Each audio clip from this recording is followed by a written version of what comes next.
स्वर्ण आकर्षण भैरव वह रहस्य जो साधक को दरिद्रता से वैभव तक ले जाता है। प्राचीन काल से ही यह माना गया है कि संसार की हर संपदा, हर स्वर्ण कण और हर ऐश्वर्य किसी न किसी दिव्य शक्ति के अधीन है। लेकिन उन शक्तियों का नियंत्रण किसके हाथ में है? शास्त्रों में उत्तर स्पष्ट है। काल भैरव, वही भैरव जो समय के स्वामी हैं, जो शिव के उग्र अंश हैं और जिनकी आज्ञा के बिना देवी की शक्ति भी निष्क्रिय मानी जाती है।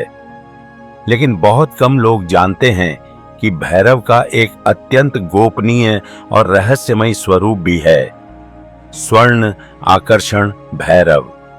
यह वही स्वरूप है जिसके बारे में कहा जाता है कि यदि वह किसी साधक पर प्रसन्न हो जाए तो दरिद्रता उसके जीवन से स्वयं पलायन कर जाती है। कथा की शुरुआत होती है त्रेता युग के अंत और द्वापर के प्रारंभ से, जब पृथ्वी पर धन की असमानता बढ़ने लगी थी। कहीं अपार ऐश्वर्य था तो कहीं घोर अभाव। तब देवताओं ने भगवान शिव से प्रार्थना की, हे महादेव, ऐसा कौन सा उपाय है जिससे धर्म पूर्वक धन का संतुलन बना रहे और योग्य व्यक्ति को ही संपदा प्राप्त हो। तब शिव ने अपनी जटाओं से एक उग्र तेजस्वी स्वरूप प्रकट किया। नेत्रों में अग्नि, शरीर पर भस्म और हाथ में खप्पर। लेकिन इस स्वरूप की सबसे विचित्र बात यह थी कि जहां भी उनके चरण पड़ते वहां की मिट्टी स्वर्ण समान हो जाती। यही स्वरूप था स्वर्ण आकर्षण भैरव। कहा जाता है कि यह भैरव केवल धन नहीं देते बल्कि धन को साधक की ओर खींच लाते हैं, इसलिए इन्हें आकर्षण भैरव कहा गया। व्यापार, भूमि, सोना चांदी, अचानक लाभ, रुका हुआ धन, यह सब इनके प्रभाव क्षेत्र में आता है। पुराणों में उल्लेख मिलता है कि एक समय काशी में एक निर्धन लेकिन अत्यंत तपस्वी ब्राह्मण रहता था। वर्षों की साधना के बाद भी उसके जीवन में अभाव बना रहा। एक रात्रि उसे स्वप्न में भैरव दर्शन हुए। भैरव ने कहा, तू मांग नहीं रहा इसलिए तुझे मिल नहीं रहा। जो योग्य होकर भी मांगता नहीं उसके लिए स्वर्ण भी पत्थर समान है।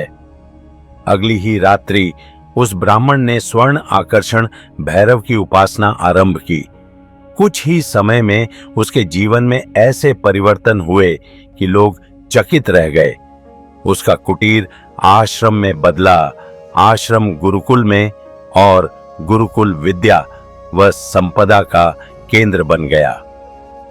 यहीं से यह रहस्य प्रकट होता है कि स्वर्ण आकर्षण भैरव की कृपा केवल धन नहीं देती बल्कि धन को संभालने की बुद्धि भी देती है, क्योंकि भैरव की दृष्टि में अपात्र को धन मिलना भी एक प्रकार का श्राप है।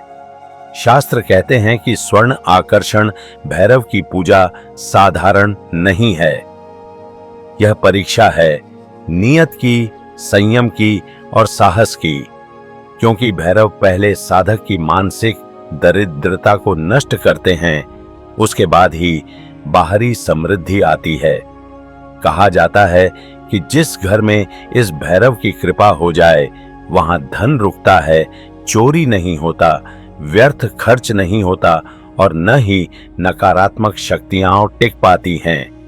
यही कारण है कि प्राचीन व्यापारी, राजा और तांत्रिक इस उपासना को अत्यंत गोपनीय रखते थे।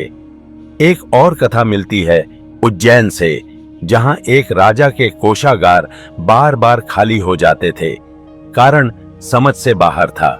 तब एक सिद्ध तांत्रिक ने राजा से कहा, आपके कोष पर किसी की बुरी दृष्टि नहीं बल्कि भैरव की अनुपस्थिति है। जब स्वर्ण आकर्षण भैरव की स्थापना हुई तो वही कोषागार जो वर्षों से खाली रहता था भरने लगा। और आश्चर्य की बात यह थी कि धन आने के साथ साथ राज्य में अपराध और कलह भी कम हो गए।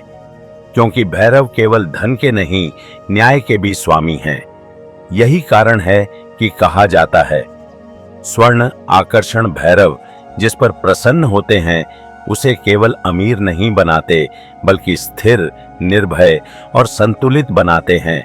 लेकिन शास्त्र चेतावनी भी देते हैं, यदि लालच, अहंकार या छल की भावना से इस शक्ति को पुकारा जाए तो वही भैरव जीवन में ऐसा उलटफेर करते हैं कि साधक संभल भी नहीं पाता। इसलिए यह साधना वरदान भी है और परीक्षा भी।